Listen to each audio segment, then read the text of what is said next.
नमस्ते। मैं लेकर आई हूँ शीतल माता का बहुत ही प्यारा सा गीत। आपको कैसा लगा मुझे कमेंट ज़रूर कीजिए। अच्छा लगे तो वीडियो को लाइक करके शेयर कीजिए और मेरे चैनल पर अगर पहली बार आए हैं तो मेरे चैनल को सब्सक्राइब ज़रूर कीजिएगा। चलिए सुनाते हैं। कहवा लगइबो मैया मवाई बिलिया हो कि कहाँ लगइबो ना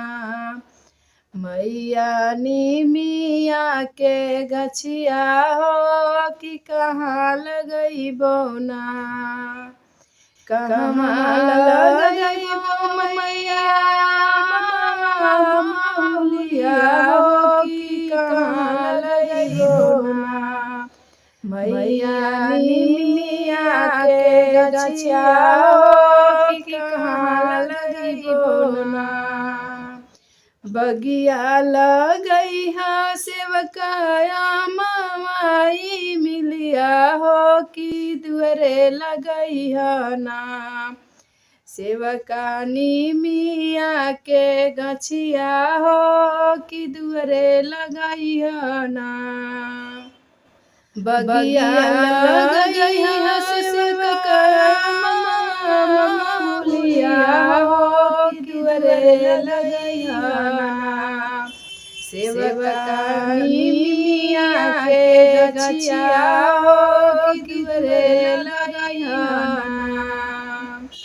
कवन फुलवा मैया आसन लगइबो हो कि कवन फुलवा ना मैया करबो सिंगरवा हो कि कवन फुलवा ना कवन फुलवा मैया आसन लगइबो हो कि कवन फुलवा ना मैया करबो सिंगरवा हो कि कवन फुलवा ना बेली चमेली सेवकाया सन लगइया हो अड़ौले फुलवाना सेवका करी ह सिंगरवा हो अड़ौले फुलवाना बेली चमेली सेवकाया सन लगइया हो कि अड़ौले फुलवाना सेवका करी ह सिंगरवा हो कि अड़ौले फुलवाना कवन महीनवा मैया पूजा पाठ करबो हो कि कवन महीनवा ना मैया झुलुआ झुलइबो हो कि कवन महीनवा ना कवन महीना मैया पूजा पाठ करबो हो कि कवन महीनवा ना मैया झुलुआ झुलइबो कि कवन महीनवा ना चैत कुआर सेवका पूजा पाठ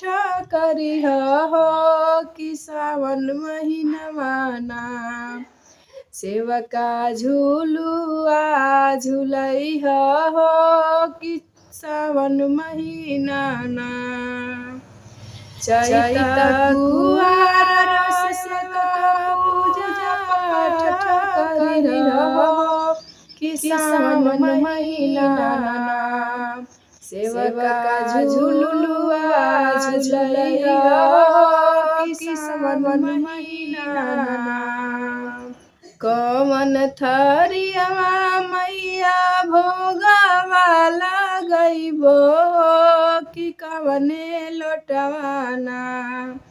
मैया पियबू गंगा जलवा हो कि कवने लोटवा ना कवन थरियवा मैया भोगवा लगइबो कि कवने लोटवा ना मैया पियबू गंगा जलवा हो कि कवने लोटवा ना फूल के थरियवा सेवका भोगवा लगई हो कि सोने लोटवाना। सेवका गंगा जल पनिया हो कि सोने के लोटवाना।